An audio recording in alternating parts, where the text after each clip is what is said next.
Pada suatu hari, sekolah kesatria Sihir Hagun kedatangan murid baru. Murid baru itu bukan murid biasa, dia adalah putri dari negeri lain yang berhasil masuk dengan nilai tertinggi sepanjang sejarah. Murid tersebut bernama Stella Vermilion. Berkat kemampuannya, sejak awal masuk, dia mendapatkan peringkat A di sekolahnya. Di sisi lain, cowok bernama Iki Kurogane adalah murid dengan peringkat F terendah. Namun, meskipun dianggap tidak berbakat, tapi dia selalu berlatih setiap hari demi mewujudkan impiannya. Sesudah latihan, Iki kembali ke asramanya. Kemudian, secara tidak sengaja dia melihat Putri Stella yang sedang ganti pakaian di kamarnya. Iki tidak melarikan diri dari masalah tersebut. Agar mereka impas, dia sengaja membuka pakaiannya dan memperlihatkan tubuhnya kepada Stella. Setelah itu, Stella melaporkannya kepada kepala sekolah. Dia merasa sudah dilecehkan dan menuntut pertanggungjawaban. Di ruang kepala sekolah, Iki menjelaskan bahwa dia tidak bermaksud menyintipnya. Oleh karena itu, dia ingin meminta maaf kepada Stella. Awalnya, Stella akan menyebarkan kasus ini ke seluruh dunia. Tapi, untuk menghargai keberaniannya, Iki akan dimaafkan jika melakukan ritual harakiri. Harakiri artinya sama dengan bunuh diri. Oleh karena itu, Iki tidak mau melakukannya hanya untuk masalah sepele seperti ini. Bagi Stella, itu merupakan masalah yang besar. Makanya dia sangat marah saat Iki menyebarkannya. Lalu, saat Iki bilang dia menatapnya karena terpesona, Stella langsung terdiam dan tidak jadi menyerangnya. Namun, karena mereka memang ditempatkan di asrama yang sama, Stella memprotes kepala sekolah dan tidak mengizinkan Iki tinggal satu kamar dengannya. Dikarenakan keduanya tidak mau mengalah, maka kepala sekolah menyarankan untuk menyelesaikan masalah ini dengan latihan tanding. Meskipun peringkatnya rendah, Iki menerima solusi tersebut. Merasa tidak akan kalah, Stella pun menambah taruhan di mana yang kalah harus mematuhi perintah pemenang. Sebelum bertarung, mereka memanggil senjatanya masing-masing. Kemudian, Stella memulai serangan pertama dengan mengerahkan serangan api dari pedangnya. Awalnya, orang-orang beranggapan Iki dalam kondisi terpojok, padahal sebenarnya dia sedang mengamati pergerakan lawan sambil terus menangkisnya. Dari pertarungan itu, Iki bisa merasakan Stella tidak hanya berbakat saja. Menurutnya, dia juga sudah berlatih dengan sangat keras. Kemudian, setelah mengamati dan mempelajari teknik pedang lawannya, Iki memulai serangan balasan. Dia memakai teknik pedang yang sama seperti Stella dan juga mengembangkan teknik itu untuk melampauinya. Setelah menyadari bahwa teknik berpedangnya sudah ditiru, Stella mulai menunjukkan kemampuan aslinya. Selain memakai kemampuan berpedang, dia juga menerapkan serangan sihir api dengan jangkauan yang sangat luas. Iki tidak mau mengalah. Dia melepaskan semua energinya dalam satu waktu untuk meningkatkan kekuatan dan kecepatannya. Pada akhirnya, Iki berhasil mengalahkan Stella dengan kekuatan penuhnya. Setelah menang, Iki menagih taruhannya dengan Stella. Karena dia yang menang, maka Stella harus jadi pelayannya dan mematuhi seluruh perintahnya. Namun, daripada memberi perintah tertentu, Iki hanya ingin jadi teman sekamarnya dan lebih dekat dengannya. Keesokan harinya, Iki dan Stella lari pagi bersama-sama. Meskipun daya sihirnya sudah kuat dan bisa menggantikan kekuatan fisiknya, Stella tetap mengikuti latihan itu karena tidak mau kalah dari Iki. Hari ini, Iki terlihat lebih senang dari biasanya. Lalu, saat Stella menanyakan apa penyebabnya, Iki mengatakan bahwa adiknya akan masuk akademi pada hari ini. Saat berada di ruangan kelas, guru mereka yang bernama Yuri menyambut semua muridnya dengan cara yang aneh. Meskipun kondisi kesehatannya sedang menurun, dia tetap memaksakan dirinya agar terlihat ceria. Selain itu, Yuri juga tidak ingin menjawab muridnya jika tidak diperlakukan seperti gadis muda. Hal ini membuat kondisi kesehatannya semakin memburuk. Oleh karena itu, dia tak bisa berlama-lama berada di kelas. Kemudian, saat berjalan di luar ruangan, tiba-tiba ada murid cewek yang mendekati Iki. Murid yang namanya Kagami itu mengaku sebagai penggemar beratnya. Selain Kagami, ada satu cewek lagi yang berinteraksi dengan Iki. Berbeda dengan Kagami, cewek itu langsung mendekat dan menciumnya tanpa memperdulikan orang di sekelilingnya. Kejadian ini cukup menimbulkan kegaduhan. Stella mempertanyakan apa yang mereka lakukan dan sangat menentangnya. Terlebih, ternyata cewek itu adalah Shizuku yang merupakan adik kandungnya Iki.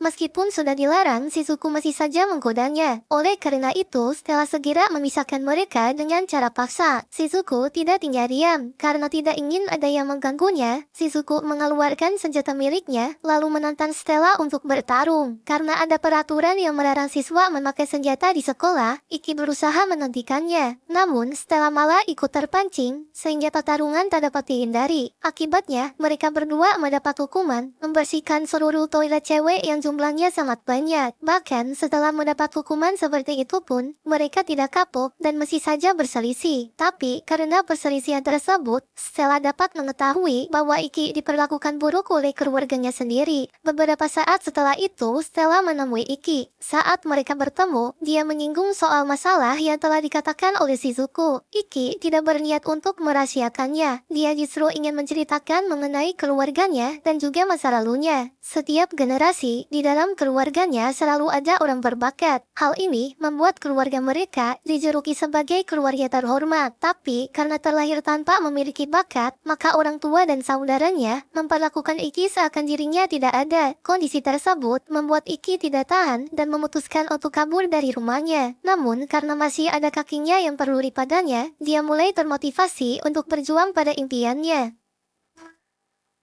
Dalam pertandingan yang sebentar lagi akan diadakan, Stella sudah menerima surel bahwa dirinya akan melawan siswa dari kelas 3. Iki sudah mengetahui kemampuan siswa tersebut. Tapi Stella tidak suka mencari info tentang lawannya agar selalu siap saat menghadapi musuh yang tadi kenal. Berhubung besok adalah hari libur, Stella berniat mengajak Iki untuk pergi berkencan. Namun ternyata Shizuku sudah mendahuluinya untuk mengajak Iki berbelanja bersama. Stella tak akan membiarkan Iki pergi dengan adiknya. Tapi sepertinya Shizuku juga sudah mengajak teman asramanya yang sering dipanggil Alice. Alice adalah seorang pria, tapi sikapnya yang feminim membuat Iki merasa canggung ketika berkenalan dengannya. Kemudian saat mereka jalan bareng, Stella cemburu pada Shizuku karena bergandengan tangan dengan kakaknya. Namun dia tidak bisa menyeru atau menghentikannya karena Shizuku menggunakan alasan bahwa itu hanya kontak fisik antar saudara. Pada saat yang sama, terdapat komplotan bersenjata yang menyerang operator CCTV. Sementara itu, Iki dan yang lainnya sedang berada di kafe yang disarankan oleh Alice. Selama ini, Shizuku sering mendekati kakaknya secara agresif. Namun dia terlihat sangat malu-malu saat Iki menyentuh wajahnya. Stella ingin diperlakukan sama seperti adiknya, tapi dia gagal melakukannya karena tujuannya terlihat jelas. Kemudian saat Iki dan Alice berada di toilet, tiba-tiba ada komplotan senjata yang sedang melancarkan aksinya. Mereka menembakkan senapan secara brutal tanpa mempedulikan orang yang ada di dalamnya. Iki dan Alice tidak mengetahui siapa pelaku penyerangan tersebut. Karena kemungkinan tempat ini akan dirampok, mereka berdua memutuskan untuk pergi memastikannya. Berdasarkan informasi dari pihak akademi, polisi sudah mengepung tempat kejadian. Namun, polisi juga belum berani untuk bertindak karena mereka menjadikan pengunjung sebagai sandera. Shizuku memiliki rencana untuk keluar dari situasi tersebut, tapi dia butuh waktu agak lama untuk bisa melakukannya. Kemudian, saat melihat ada anak kecil yang akan ditembak, Stella segera mendekat untuk melindunginya. Dengan kekuatannya, maka setiap peluru yang ditembakkan tidak bisa menembusnya. Sayangnya, para penjahat itu memiliki cara yang licik. Karena tidak sanggup melawan Stella, mereka menggunakan sandera yang lain untuk menancamnya. Selain itu, karena salah satu dari mereka ada seorang Blazer, maka Stella tidak punya pilihan lain selain menuruti perkataan mereka. Melihat teman ceweknya sedang dilecehkan, membuat Iki sangat marah. Namun, Alice melarangnya untuk bergerak sekarang, karena masih ada sandera yang ditahan. Untuk sekarang, dia hanya bisa menunggu dan mempercayakan semua pada adiknya. Beberapa saat kemudian, Shizuku berhasil membuat penghalang. Dengan adanya penghalang, maka Iki bisa bergerak leluasa tanpa perlu mengkhawatirkan para sandera. Dengan cepat, dia melawan pemimpin komplotan itu sebelum kekuatannya dinetralkan. Namun, di antara para sandera ternyata masih ada anak buah penjahat. Untungnya, murid lain yang bernama Kirihara segera datang untuk mengalahkannya. Meskipun sudah membantu, Kirihara tidak bermaksud untuk berpihak pada Iki dan temannya. Dia hanya ingin pamer kekuatan karena akan melawan Iki dalam pertandingan.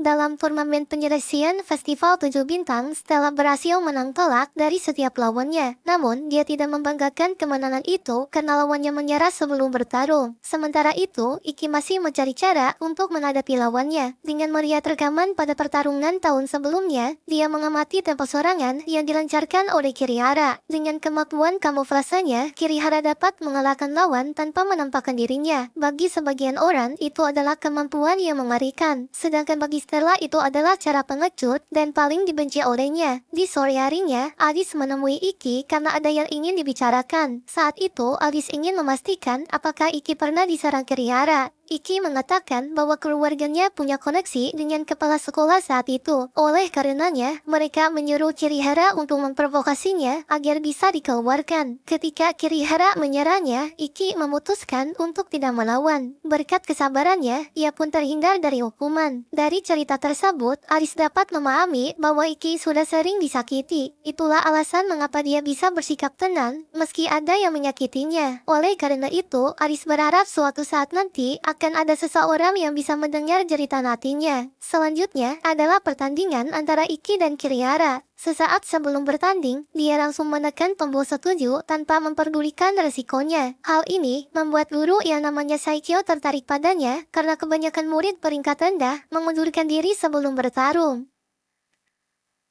Saat memasuki arena tanding, Kirihara sama sekali tidak mewaspadainya. Dia masih saja meremehkannya dan merasa lebih unggul darinya. Kemudian, saat menggunakan area kamuflase miliknya, Kirihara tidak menyangka Iki dapat mengetahui posisinya secara akurat. Dengan membaca arah serangan, Iki mampu menangkis serangan tersebut serta melakukan serangan balasan. Karena merasa terancam, Kirihara segera mengubah cara bertarungnya. Selain menyembunyikan hawa keberadaannya, ia juga menyamarkan tembakan panahnya sampai tidak terlihat. Akibatnya, Iki tidak bisa menghindar atau menangkis serangannya lagi. Dalam kondisi tersebut, Kirihara mencoba mempermalukan Iki di hadapan semua penonton. Dengan membocorkan informasi bahwa pertandingan ini adalah syarat kelulusannya, orang-orang menertawakannya, bahkan mengetahuinya tidak tahu diri. Situasi seperti ini membuat Stella sangat emosi. Dengan suara yang lantang, dia bilang pada semua orang untuk berhenti menghina kesatria yang disukai olehnya. Selain itu, Stella juga meminta supaya Iki tidak menyerah karena dia suka melihatnya yang selalu berjuang. Perasaan Stella berhasil tersampaikan padanya. Berkat Stella, Iki tidak lagi terpaku pada arah serangan musuh, serta menemukan cara untuk mengalahkannya. Hanya dengan fokus pada gerakan musuhnya, dia bisa memprediksi arah serangan serta mengetahui posisinya dengan mata tertutup. Dalam waktu singkat, dia bisa membalikkan keadaan dan berhasil memenangkan pertandingan ini. Beberapa saat setelah itu, Iki bilang kepada Stella bahwa dia juga menyukainya. Dengan demikian, mereka berdua pun perlahan menjadi sepasang kekasih.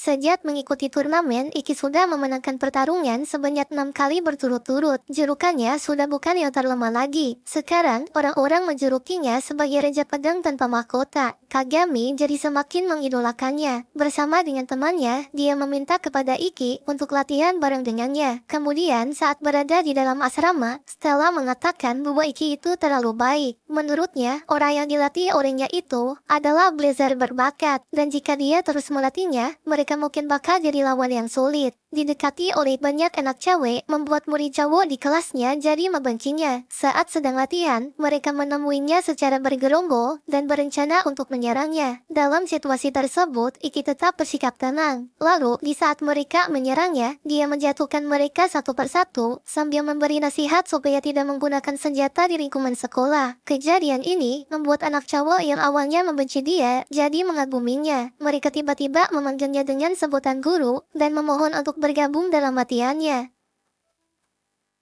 Keesokan harinya, Iki mengajak Stella dan anak-anak yang lain untuk mengunjungi kolam renang. Mereka berencana untuk menjadikan kegiatan tersebut sebagian dari agenda latihan. Karena Iki enggan untuk melatihnya, awalnya Stella menolak ajakan tersebut. Kemudian, setelah Iki menjelaskan bahwa Stella sudah melewati level kemampuannya, Stella memutuskan untuk menerima ajakan tersebut. Namun, karena Iki hanya fokus melatih yang lain, Stella jadi sendirian dan merasa kesepian. Kagami penasaran dengan hubungan mereka berdua. Oleh karena itu, ia bertanya langsung kepada Stella sejauh mana hubungannya. Stella tidak ingin mengakui jika mereka sudah berpacaran. Tapi, saat Kagami bertanya apakah dia boleh berpacaran dengannya, Stella langsung melarangnya dan mengakui hubungannya dengan Iki. Namun, meskipun sudah 2 minggu berpacaran, tapi hubungan mereka berdua tidak ada perkembangan. Stella masih belum terbuka terhadap pasangannya karena takut dibenci orangnya. Oleh karena itu, Kagami memutuskan untuk membantunya. Dia segera memanggilkan Iki supaya mau meluangkan waktu untuknya. Pada saat yang sama, Iki juga ingin bilang sesuatu kepadanya. Karena selama 2 minggu ini mereka tak terlihat seperti sepasang kekasih, Iki mengatakan ingin membicarakan hubungan mereka untuk kedepannya. Namun, Stella malah beranggapan dia akan memutuskannya. Oleh karena itu, mereka berdua jadi salah paham dan sempat terjadi pertengkaran. Tapi, berkat kejadian itu, mereka jadi lebih terbuka dan saling memahami satu sama lain. Stella dan Iki terus memenangkan pertandingan. Belum ada seorang pun yang dapat menandingi mereka, bahkan anggota OSI sekalipun. Setelah selesai bertarung, Stella marah-marah pada Shizuku karena terlalu dekat dengan kakaknya. Namun, dia tidak mampu menghentikannya karena belum memberitahu hubungannya. Kemudian, Alice bertanya kepada Iki sampai kapan dia mau membiarkannya. Selama beberapa hari terakhir, dia menyadari ada seseorang yang mengawasinya secara diam-diam. Karena Alice sudah mengingatkannya, Iki pun memutuskan untuk menanggapinya. Dia segera memanggil orang itu untuk menanyakan tujuannya. Cewek itu berusaha menjelaskannya, tapi karena terlalu gugup, dia malah berlari dan terjatuh ke sungai. Kemudian saat dibawa ke ruang kesehatan, cewek itu mulai memperkenalkan dirinya. Namanya adalah Ayatsuji Ayase. Mendengar nama tersebut membuat Iki teringat dengan samurai legendaris dari keluarga Ayatsuji. Kemudian Ayatsuji menjelaskan bahwa itu adalah ayahnya. Sementara untuk alasan mengapa dia mengawasinya, karena ingin meminta saran tentang teknik pedang padanya. Tapi karena tidak tahu cara untuk mendekatinya, maka selama seminggu ini, dia memikirkan cara untuk berbicara dengannya. Setelah mengetahui hal tersebut, Iki pun memutuskan untuk mengajaknya berlatih bersama dirinya. Kemudian saat mereka mulai berlatih, Iki mulai menyadari kenapa Ayatsuji sulit berkembang. Dikarenakan meniru jurus ayahnya yang merupakan lawan jenis, maka hasil yang didapatkan tidak sesuai dengan harapannya.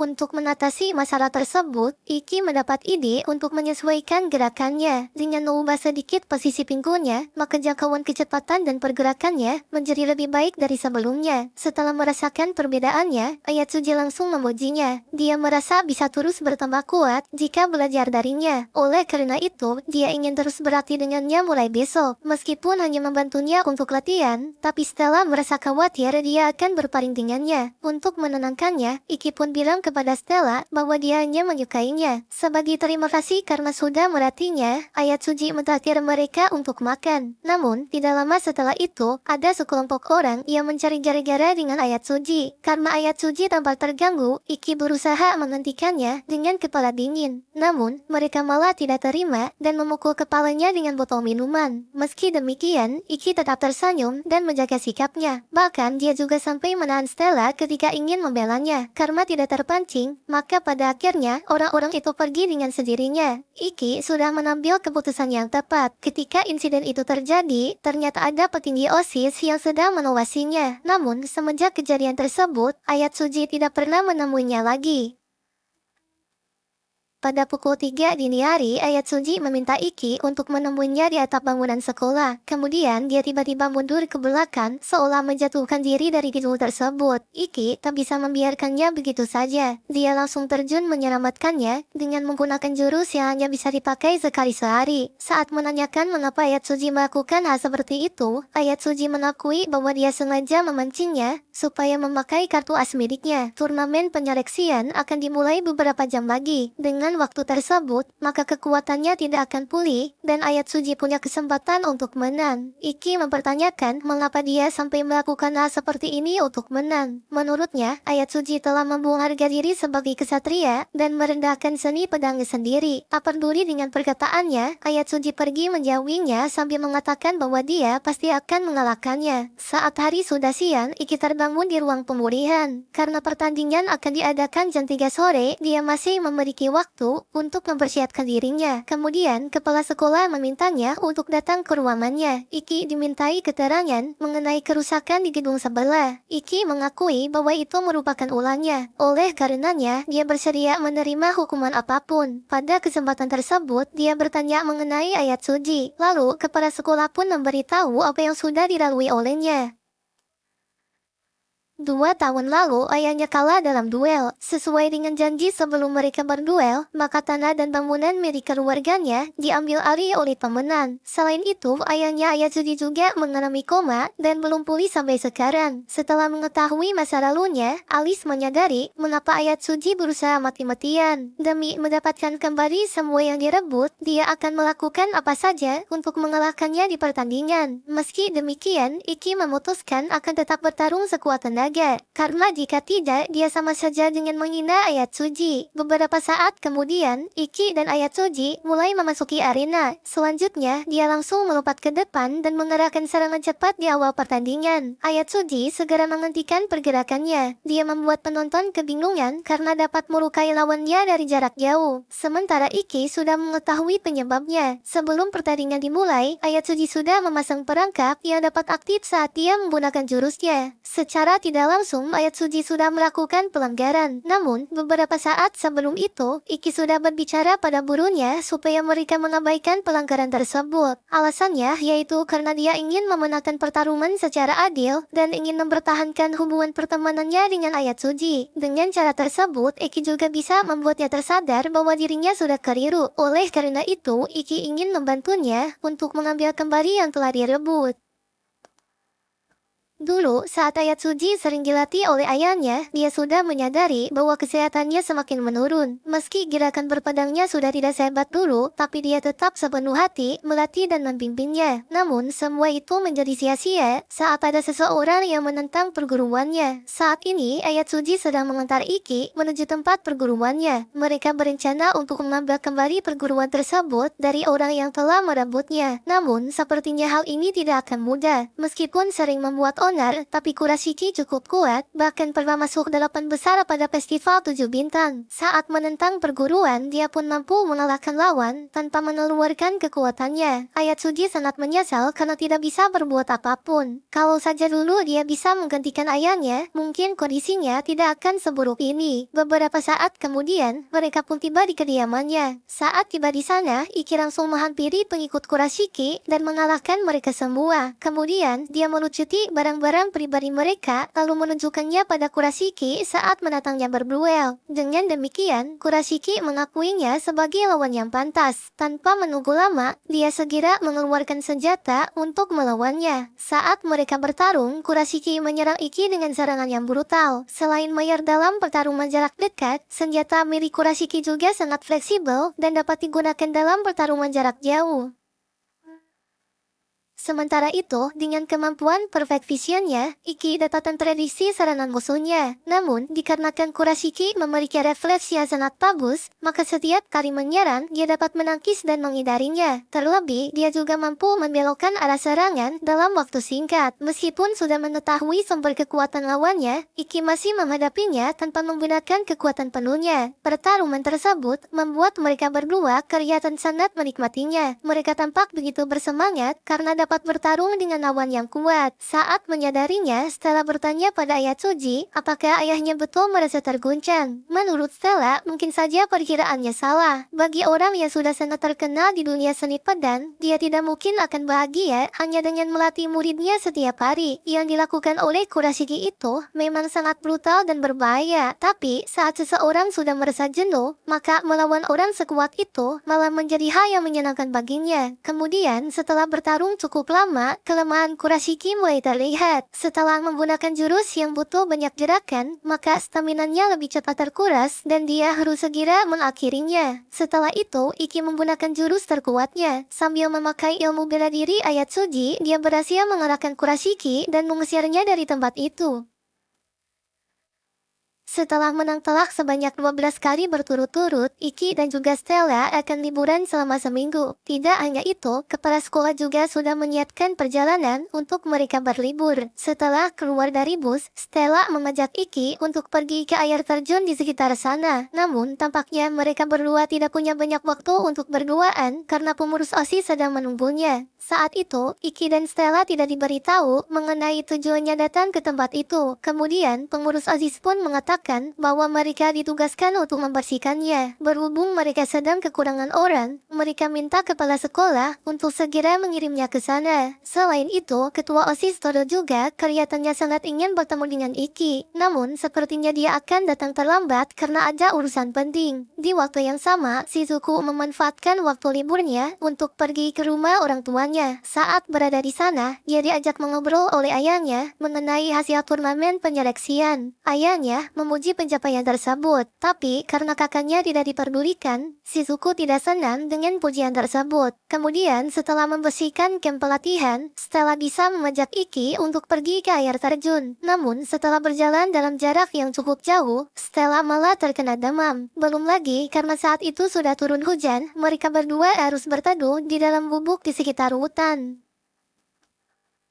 Stella baru pertama kali merasakan demam. Dia kesulitan menggerakkan badan dan nafasnya terasa susah. Supaya kondisinya tidak memburuk, Iki minta izin kepada Stella untuk membantunya melepaskan seragam. Lalu, setelah semuanya dilepas, Stella malah bertanya kepada Iki apakah dia mau melakukannya. Jika bersamanya, Stella tidak keberatan dan justru akan senang apabila dia tertarik kepadanya. Sebagai kesatria sejati, Iki mengatakan bahwa dirinya tidak bisa menjawab sekarang. Dia ingin dengan bangga menunjukkan pada semua orang bahwa dirinya menyukai Stella. Tapi, kalau hubungan mereka sudah melewati batas, maka tidak ada lagi yang bisa dibanggakan pada keluarganya. Stella tidak keberatan dengan hal tersebut karena sudah memikirkannya sampai sejauh itu. Dia memahami bahwa Iki memang serius padanya. Beberapa saat kemudian, murid yang berada di camp menghubunginya. Mereka menanyakan lokasinya karena khawatir dengan kondisinya. Pada saat yang sama, ada golem raksasa yang tiba-tiba menyerang. Dengan cepat, Iki segera menyelamatkan Stella dan membawanya ke tempat yang aman. Lalu, dia melawan golem tersebut dengan teknik rahasianya. Namun, meskipun sudah dihancurkan, golem itu bisa bangkit kembali. Sebanyak apapun serangan yang dilancarkan, Iki tidak sanggup menantikannya. Untung saja, ketua OSIS dan angkutannya segera tiba di sana. Dengan menyebarkan petir melalui benang sihir, ketua OSIS berhasil mengalahkan seseorang yang mengendalikan golem itu dari jarak jauh.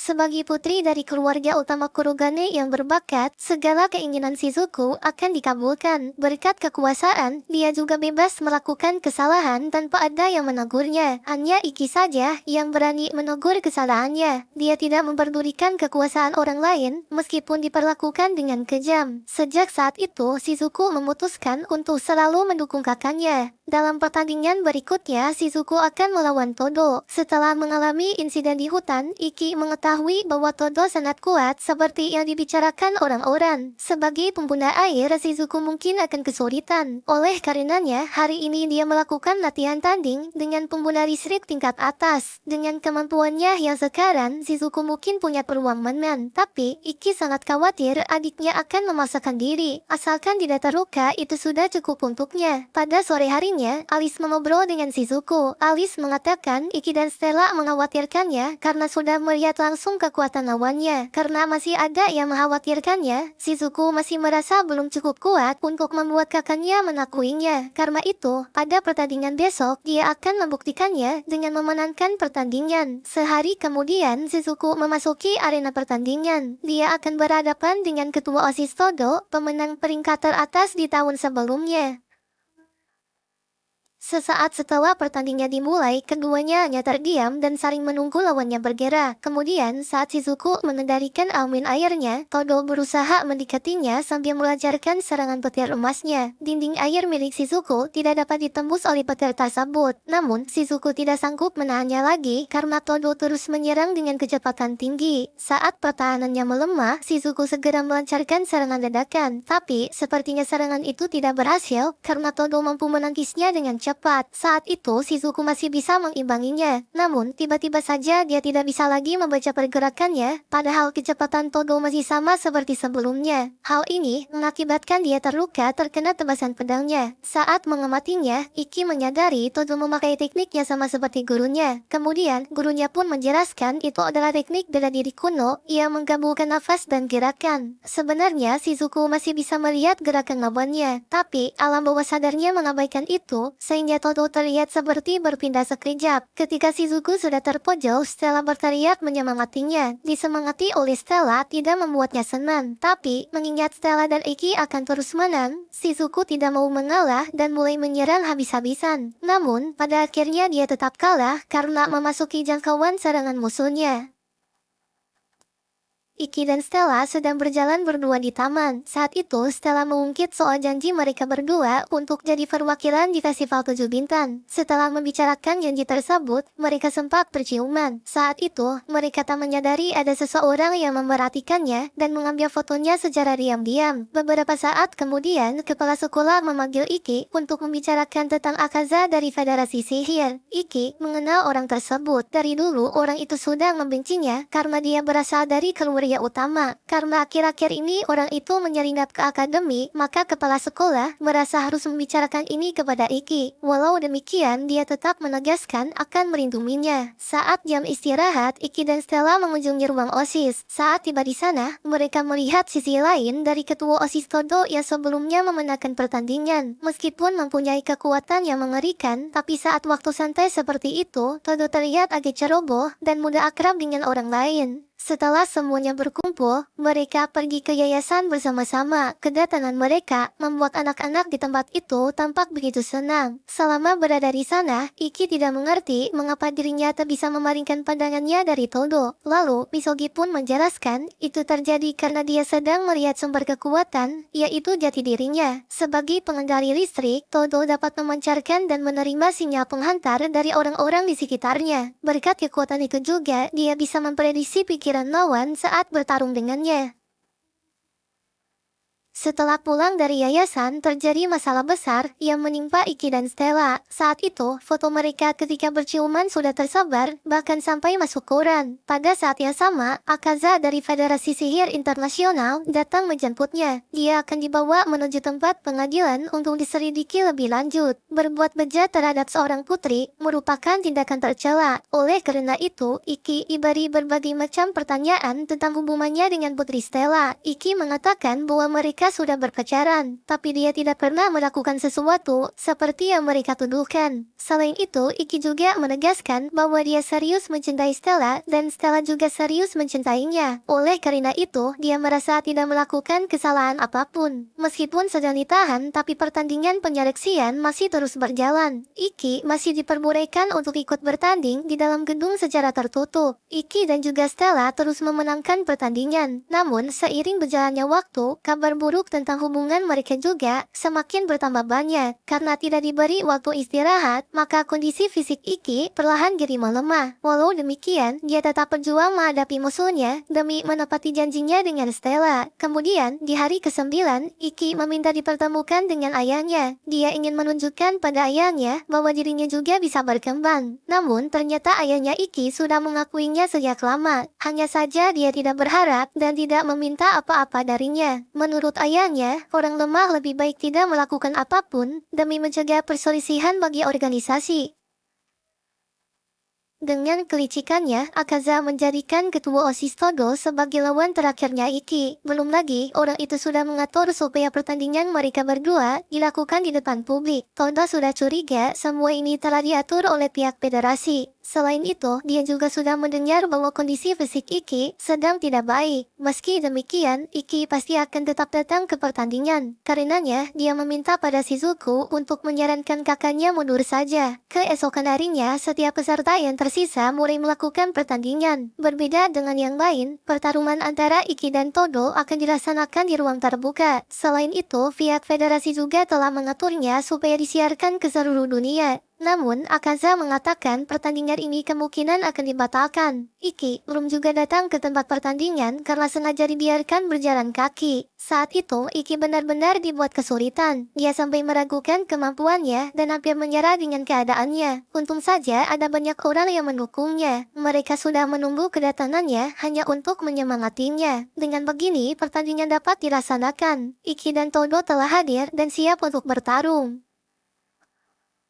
Ketika memasuki arena, Iki terlihat sangat kelelahan. Kondisinya yang mengkhawatirkan membuat gurunya mempertanyakan apa yang dilakukan pihak federasi terhadapnya. Namun, semua itu sudah tak penting lagi. Kedua peserta sangat menantikan pertandingan ini dan hanya ingin menumbangkan lawan masing-masing. Saat menghadapi Todo, Iki tak bisa membenarkan rencana apapun. Dia hanya mengerahkan seluruh kekuatannya sejak awal pertandingan. Untuk menghadapi serangan terkuatnya, Todo juga melakukan hal yang sama. Dia langsung memakai Rai Kiri yang merupakan jurus terkuatnya. Saat itu, Iki sudah menyadari bahwa dirinya masih lemah. Oleh karenanya, dia memutuskan untuk melampaui batasannya dan mengerahkan semuanya pada satu tebasan. Meskipun mengalami luka di sekujur tubuhnya, tapi dengan cara tersebut, dia berhasil mengalahkan orang terkuat yang ada di akademinya. Akaza tidak terima dengan hasil tersebut. Dia berniat menyerang Iki dengan tangannya sendiri. Stella tidak tinggal diam. Dia segera menyingkirkan pengganggu, lalu memeluk Iki dengan pelukan hangat. Pada kesempatan itu, Iki menyampaikan sesuatu kepada Stella. Di hadapan penonton di seluruh dunia, dia melamar Stella untuk menjadi pasangan hidupnya. Sambil menangis bahagia, Stella menerima lamaran tersebut. Hal ini membuat semuanya heboh dan ikut berbahagia. Tak berselang lama, Kaisar Vermilion segera menghubungi ayahnya Iki. Kaisar tidak menentang keputusan putrinya. Hanya saja, ia ingin memberi pesan untuk tidak melibatkan anak-anak dalam masalah orang dewasa. Dengan begini, maka hubungan Iki dan Stella bisa terus berjalan. Namun, karena masih ada waktu 2 tahun lagi sebelum lulus, Shizuku melarangnya untuk berdekatan sebelum mereka menikah.